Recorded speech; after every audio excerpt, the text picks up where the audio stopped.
Hola a todos y a todas, ¿qué tal? ¿Cómo estáis? Yo soy Alex y en este vídeo vamos a hacer un análisis general del mercado, el cual en muchos casos está haciendo un patrón muy similar. Veremos cuál es y veremos cuáles pueden ser sus consecuencias. Así que, empezamos.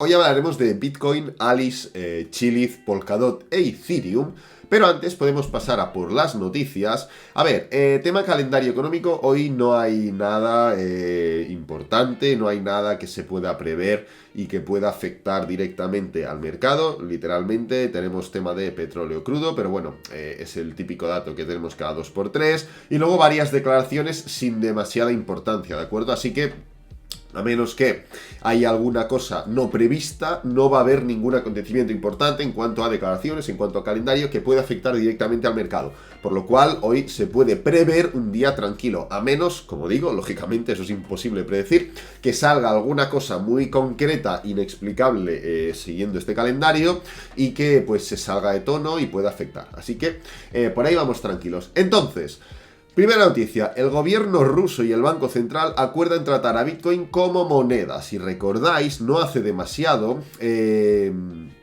el Banco de Rusia pidió una prohibición a nivel nacional en un informe que advertía sobre la naturaleza especulativa de la industria, es decir, de las criptomonedas. El banco también declaró que las firmas financieras no deberían facilitar transacciones criptográficas como parte de esta propuesta para prohibir los activos digitales, ¿vale?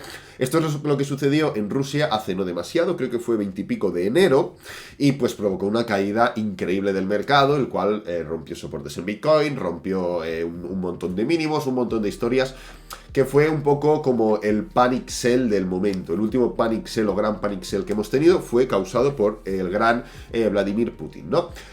Entonces, ahora comentan que están llegando a un acuerdo sobre cómo regular las criptomonedas. Y lo comentan de diferentes maneras. Dicen que la criptomoneda es un análogo de monedas. Un análogo, una analogía es como una similitud, algo que tiene similitud a. Entonces, una criptomoneda dicen que es un análogo de una moneda en lugar de activos financieros digitales, ¿vale? Entonces, comentan que hay que declararlas y que si no, se pueden haber multas, puede haber transacciones en un punto concreto. Aquí vamos a la frase. El informe también destaca que transacciones de criptomonedas de más de 600.000 rublos, aproximadamente $8.000, tendrían que declararse o considerarse un acto delictivo. Si no lo declaras, se puede considerar un acto delictivo, por lo cual te pueden multar, ¿de acuerdo? Entonces, Rusia está recogiendo un poco cable. Esto lo traigo básicamente a modo de enseñaros cómo se puede de un día para otro decir que las criptomonedas son un peligro, se prohíben y demás, y a las 2 semanas o 3 semanas decir que bueno, que vamos a ver cómo se regulan, que hay que poner impuestos, que hay que no sé qué, ¿vale?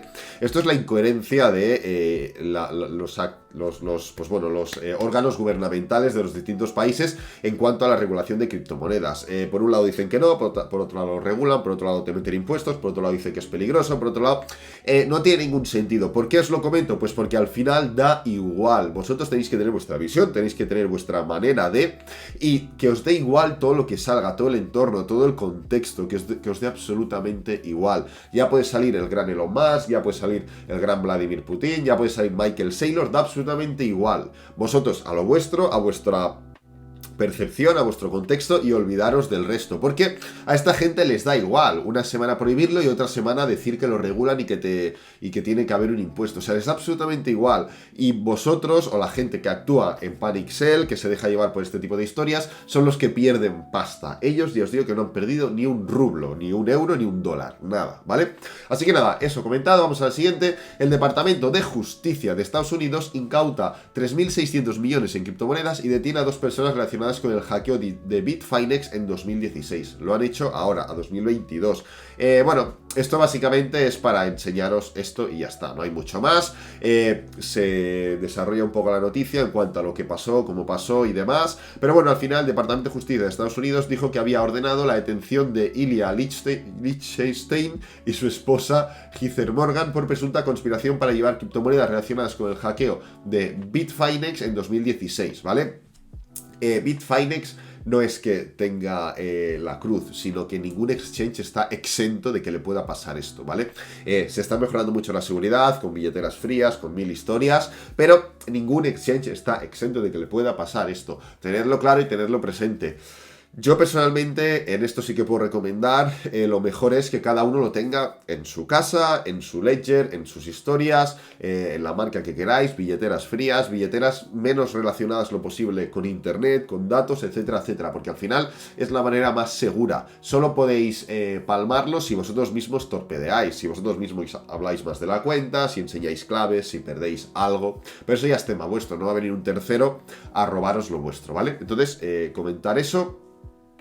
Penúltima noticia, Ubisoft está listo para dar vida a la franquicia Rabbids dentro del metaverso de Sandbox.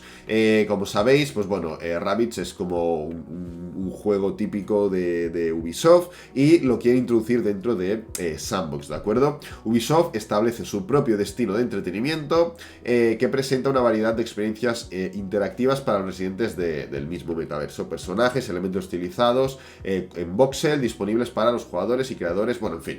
Desarrolla un poco la noticia que ya hemos comentado, ¿vale? Los personajes populares de Ubisoft Rabbids reclaman su lugar en el metaverso. Y nada, pues básicamente un poco esto. Nuevas noticias más positivas para metaverso, siguen dándole caña al sector, siguen saliendo noticias positivas, empresas que se meten dentro de Sandbox, dentro de Decentral, que son los dos principales, bancos que valoran, fondos que incluyen, en fin, siguen dándole, siguen soportando y siguen pusheando el sector del metaverso para que veáis cómo funciona, ¿vale? De un día para otro, tralla de noticias a favor del metaverso. Y pues bueno, seguimos, en este caso es Ubisoft quien se mete con Rabbids dentro de Sandbox, ¿vale? Última noticia, así es como El Salvador está tratando de mejorar la billetera Chivo. Chivo es la billetera que tiene El Salvador, país que está a favor de criptomonedas. En esa billetera puedes meter Bitcoin como USDs y entonces lo que han hecho es contactar con dos empresas más para pues mejorar todo lo que vendría siendo la billetera. Empresa de software con sede en Nueva York, AlphaPoint, y proveedor de identidad digital con sede en Los Ángeles, Netkey. Aquí tenemos un poco el desarrollo de lo que va a hacer cada una. AlphaPoint va a proporcionar soporte front-end y back-end, perdonad, lo desarrolla por aquí un poco, y luego pues Netkey verificará a los clientes y la protección de sus datos contra fraudes, también otro elemento muy importante. Al final, pues bueno, básicamente lo que hace es desarrollar un poquito todo esto. Aquí comento un poco que no todos los problemas están resueltos, ya que, por ejemplo, le dijeron recientemente a The Block, que es pues esta empresa, que todavía no tiene acceso a sus cuentas por razones desconocidas, ¿vale? O sea, están un poco en ese proceso. Salvador, sabéis que ha sido país pionero en aceptación de Bitcoin, en legalizar Bitcoin como método de pago, método de transacción. Tienen que crear billeteras para ello. Y bueno, pues al final es un elemento susceptible de hackeo también, por lo cual le tienen que meter seguridad a saco. Y ahora pues han contactado con Netkey y con AlphaPoint, AlphaPoint, para un poco soporte frontend y backend y pues tema de datos, protección contra fraudes y demás, ¿vale? Así que nada, comentando un poco eso, vamos ya a ir directamente. Empezaremos por Bitcoin, como siempre. A ver, no ha habido cambio en Bitcoin. Ayer en el directo ya un poco hicimos más detalle de lo que estaba sucediendo, la diferencia entre un pullback en este sentido de aquí y un pullback en este sentido de aquí. Esto que estamos viendo ahora sigue siendo un pullback en gráfico semanal. Hasta ahora el pullback era todo esto de aquí, pero claro, cuando cambia la tesitura en gráfico semanal y empezamos a hacer mínimos decrecientes, el pullback es este movimiento impulsivo. Antes el pullback era esto y esto podía ser parte de la continuación, faltaba ver algo técnicamente. Ahora el pullback es esto, ¿de acuerdo? Entonces, comentamos un poco y establecimos niveles que podemos entender como final del pullback. Al final el nivel clave va a ser los 53.000. Ya llevamos un par de días hablando de los 53.000 y los 53.000, el precio puede llegar hasta 53.000, que es este nivel de aquí aproximadamente. Esta línea que voy a dibujar horizontal, un momento, plantilla, YouTube. Esta línea de aquí son los 53.000. Esto va a ser la zona de inflexión para saber si podemos seguir formando un pullback para seguir cayendo, lógicamente, o ya hacemos nuevamente máximos, crecientes respecto a este nivel de aquí, ¿vale? Es importante tenerlos en cuenta, queda mucho, pero claro, es que estamos hablando de una tesitura semanal, de un elemento semanal, por lo cual el largo plazo está instalado ya dentro de la operativa y dentro del análisis. Es muy importante tenerlo eso presente y tenerlo eso claro, por lo cual cualquier movimiento diario, de momento, es pura volatilidad, tanto alcista como bajista. Recordad que un movimiento del precio diario que caiga, que incluso pueda llegar a los 40.000, ni mucho menos significa que ya caemos y que ya hemos dejado atrás este pullback y que ya iniciamos un movimiento bajista. No nos equivoquemos, ayer el día fue de desaceleración, parecía que iba a acabar peor de lo que... O sea, estaba yendo peor de cómo acabó finalmente, y hoy el día pues de momento está empezando mal, ¿no? Con dudas, indecisión nuevamente, se nota pues que estamos iniciando ese freno, a ver cómo acabase el día, pero muy importante que entendáis, primero, estamos buscando el techo, estamos buscando ese final de este movimiento en forma de pullback, y segundo, un movimiento bajista no significa que hayamos llegado al final. El final, ¿cómo se puede producir? Pues a través de un doble techo, a través de, pues yo qué sé, iniciar un movimiento bajista, parecer que arranca y hacer un máximo decreciente, en fin, elementos técnicos basados en price action que nos pueden indicar una continuación bajista. Pero muy importante entender, primero lo del techo, aún no sabemos cuál es el techo, no sabemos cuál va a ser la parte final antes de un movimiento bajista, y luego ese movimiento bajista no implica ni mucho menos una continuación. Pasamos a Alice. Alice hacía bastante tiempo que no comentábamos, y aquí ya empezamos con esos patrones tan similares. Si os fijáis, Alice, y lo veremos que repite en las demás criptomonedas, está llegando a esta zona de aquí. Un momento, que lo voy a poner de otro color. YouTube, ahí estamos, es el nivel de, pues exactamente, bueno, aproximadamente más o menos 9,60, 10 aproximadamente, ¿vale? Sobre los 10 podríamos marcarlo, y es que muchas criptomonedas están llegando ahora a mínimos anteriores que ahora son niveles de resistencia. Antes era el nivel de no retorno, nivel de referencia en base a, vale, si rompemos este punto estamos cambiando la tendencia, y ahora lo que representan son niveles de resistencia. Lo veremos esto, que es un patrón muy repetitivo, muy habitual en prácticamente todas las criptomonedas, y ahora pues en este caso Alice está en ello. Como veis, Alice tenía esta zona de soporte en 7,5, muy definida, muy clara, la verdad. Tocamos una vez por aquí, tocamos otra vez por aquí, tocamos otra vez por aquí, por lo cual es un nivel de 3 toques y el precio no fue capaz de aguantarlo. Sí que es cierto que pues se liquidó a través de noticias muy importantes, por lo cual normal que se formase esa ruptura, y que luego posteriormente lo aguantó muy bien, o sea, no siguió sangrando, ni mucho menos. Hemos visto Cardano, hemos visto muchas criptomonedas que han seguido sangrando y les ha costado mucho dar ese pullback. En cambio, Alice enseguida aguantó y pam, se dio la vuelta, ¿de acuerdo? Y hasta el punto que ha llegado ya a la media móvil de 50 diaria, lo cual tampoco es algo que deberíamos dar por hecho. Entonces, ahora mismo hay que ver la reacción. Alice está en un nivel de resistencia, este nivel de 9 y pico, 10 que hemos comentado, nivel semanal, por lo cual es importante. Y está en esa disposición de rechazarlo. Hay que ver cómo se desarrolla este elemento. ¿Cómo podemos entenderlo y anticiparnos? Porque en gráfico diario no tenemos mucha información. Pues a través del gráfico de 4 horas. ¿Por qué? Pues bien, muy sencillo. Vemos que aquí tenemos un claro máximo, que es el punto que ha rechazado ese nivel concreto, y vemos que el precio ha dado un movimiento bajista. Entonces, si ahora no somos capaces de dar esa continuación, ¿qué significará? O bien que hacemos un doble techo y por lo cual creamos un cambio de tendencia en gráfico de 4 horas y ya podemos iniciar un movimiento bajista que se traslade al gráfico diario, número 1, o bien que no tiene la fuerza suficiente ni para ir al doble techo e inicia un movimiento bajista, por lo cual deberíamos estar un poco más atentos a si se formase un mínimo decreciente también. O sea, si ahora nos levantamos y el precio cae, confirmaremos el máximo decreciente, pero tendremos que estar pendientes de ese mínimo decreciente. Confirmar ese mínimo decreciente indica pues lo mismo del doble techo, ¿vale? ¿Por qué en el doble techo es más claro? Pues bueno, porque un doble techo indica claramente un cambio de tendencia. En cambio, si ahora nos levantamos un poco y hacemos un movimiento bajista y tal, esto puede ser perfectamente un patrón de triángulo, ¿vale? Para dar una continuación, un patrón de continuación. Entonces, en este caso, en el caso de no hacer un doble techo, hay que estar pendiente del mínimo anterior, que es la zona de 8,70 aproximadamente, ¿de acuerdo? Así que nada, Alice va por ahí, vamos a por la siguiente, la cual es Chiliz.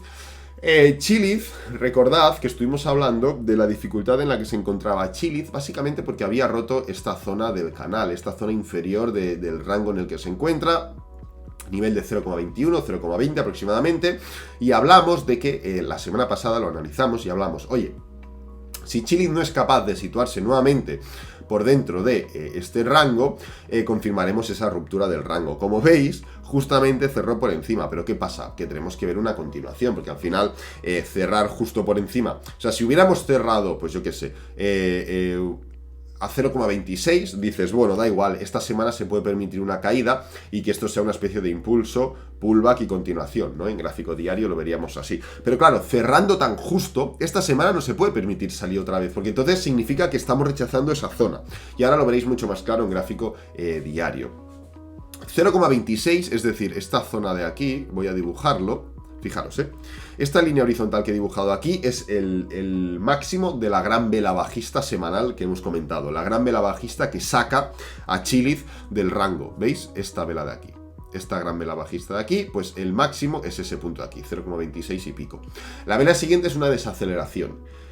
Y la vela de la semana pasada mete a Chiliz dentro del movimiento. Aquí podemos ver, si os fijáis, que Chiliz, si hubiese cerrado más arriba... Fijaros, si Chiliz hubiese cerrado, pues yo qué sé, en 0,26 y pico, como esa vela, ahora podríamos tener una semana de caída y esto es un impulso y un pullback. Impulso, pullback, continuación, ¿vale? Esto es así, se podría ver de esa manera. ¿Qué pasa? Que como ha cerrado tan justo, si esta semana es en forma de movimiento bajista y el precio hace así, esto lo que toma más es una forma de rechazo de estos niveles. Nivel que se ha dilatado, como puede pasar en cualquier punto, se dilata una ruptura, se dilata una zona y las velas siguientes son de volver a esa senda bajista en este caso y por lo tanto lo interpretaríamos de esa manera. Entonces Chiliz está en este punto, no se puede permitir que esta semana sea de rechazo porque como veis es un nivel muy importante, 0,21, 0,22 y el precio pues bueno, tiene que consolidar esa zona por dentro. Si no, todo lo que sea purular por debajo de esa zona de 0,21, 0,22 es bastante negativo para Chiliz, porque indica que se ha confirmado esa ruptura y el tiempo por debajo de esa ruptura le juega en contra, ¿de acuerdo? Así que nada, por aquí tenemos a Polkadot. Polkadot, como veis, la semana pasada también fue bastante positiva, pero ni mucho menos similar a semanas como la de Gala, la de Mana, que han recuperado toda esta vela de aquí. Es más similar a Solana, ¿vale? ¿Cuál es la diferencia? Pues que Solana no ha hecho un mínimo decreciente, ni ha roto zonas de soporte semanales, ¿vale? Es la diferencia respecto a Solana, que Polkadot se ha comportado, pues, a ver, claramente peor que Solana, pero bueno, en este punto es normal, es que Solana se ha comportado muy bien, ¿no? Entonces, comentar, aguantó bastante bien el nivel de 18, una buena zona para Polkadot, y ahora, pues está en este punto haciendo máximos decrecientes. Tenemos máximo aquí y máximo en este punto de aquí. Podemos dibujar una diagonal, a ver cómo quedaría.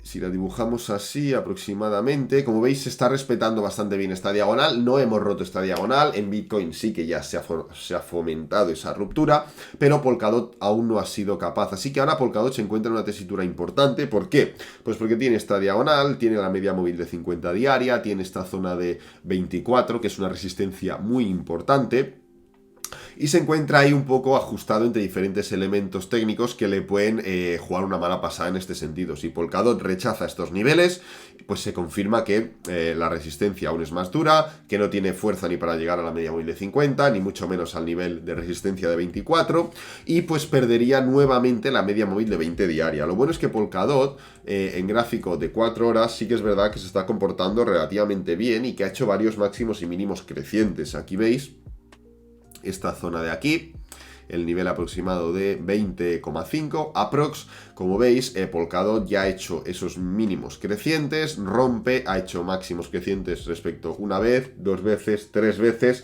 lo que ahora, pues claro, lógicamente está en este pullback, en este movimiento más de desaceleración, de freno. Si Polkadot no es capaz de mantener esta zona de 21,17, lo voy a dibujar también para que se vea más claro, estos niveles de soporte en los que está, se va directamente a buscar el siguiente soporte, que son los 20 y pico, 20,30, 20,5, lo que hemos comentado antes.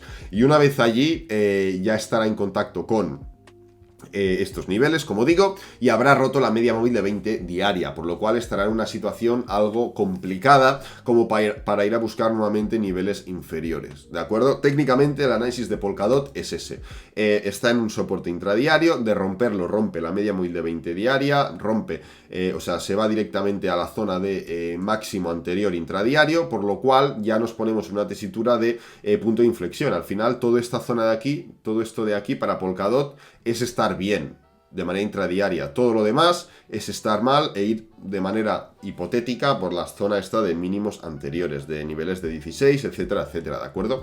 Técnicamente es eso. Y bueno, estamos tomando un análisis un poco más cortoplacista porque al final en gráfico diario ya está más que analizado y no nos da más información. Pero sí que es verdad que a través de estos análisis intradiarios podemos tomar decisiones y podemos ver movimientos y zonas importantes y sobre todo relevantes que pueden afectar al gráfico diario. Vamos a por Ethereum. Ethereum, como veis, en gráfico diario, un momento, sí que puede parecer fiesta y jauja, pero claro, en gráfico semanal, ¿qué está haciendo? Está ahora contactando con la media móvil de 50 semanal. Una media móvil súper importante que no habíamos contactado desde mayo del 2020, imaginaros, y que ahora pues la hemos roto y la estamos testeando. Básicamente, perdón, para ver si podemos volver a ponernos por encima o si vuelve a ser ahora nuevamente resistencia, igual que lo fue en toda esta época de aquí. Como veis, en toda esta época bajista, de ciclo bajista, Ethereum estuvo por debajo de la media móvil de 50 semanal. Pues claro, ahora hay que ver cómo nos volvemos a comportar respecto a ese nivel tan importante. En gráfico diario sí que está mucho más alegre, mucho más claro. Estamos viendo ya desaceleración. Ethereum se está comportando nuevamente, vamos a verlo. No lo he mirado, pero yo creo que sí, mejor que Bitcoin. Como veis, en todo este pullback de aquí se ha comportado mejor que Bitcoin y bueno, está en esa posición comportándose mejor que Bitcoin, ya lo anticipamos, que Ethereum no necesita que Bitcoin siga subiendo para seguir subiendo, a menos que vuelva un acontecimiento importante que haga caer el mercado, que haga sufrir el mercado y demás, Ethereum seguirá tirando mejor que Bitcoin. Claro, llegará un punto en el que pues pueda surgir algo que mande las criptos nuevamente para abajo. Entonces Bitcoin seguramente se volverá a comportar mejor que Ethereum, pero en todo este punto Ethereum pilla la delantera, ¿vale? Como veis ya se ha situado por encima de un nivel muy importante, de esta zona de 2750 y 2900, niveles muy importantes, sigue por encima de los 3000, ya está yendo a por los 3100, los 3000 también sabéis que es una zona un poco psicológica en Ethereum, se habla mucho que si 3000, que si no sé qué, pero sí que es verdad que estamos viendo esta desaceleración y cuando el precio ha subido tantísimo, ¿veis? Ha subido tanto, y se empieza a ver desaceleración en ciertos puntos, puede indicar que puede venir un pequeño pullback. Sería normal, o sea, al final ha subido un montón en muy poco tiempo, exactamente vamos a ver, vamos a calcularlo, ha subido un 49% en 14 días, eso es muchísimo, y además ha llegado a niveles de resistencia, por lo cual no sería para nada raro que se viera un pullback, es más, sería lo ideal. ¿Puede seguir subiendo un poco más? Sí, pero tenéis presente que el pullback va a llegar sí o sí, o sea, tiene que llegar tarde o temprano, y más estando ya en zonas de tanta resistencia y tan importantes en cuanto a análisis técnico, ¿de acuerdo? Así que nada, lo voy a dejar por aquí, espero que te haya gustado, si es así, dale me gusta, suscríbete, compártelo con amigos, con la familia, y nos vemos en el próximo vídeo. ¡Adiós!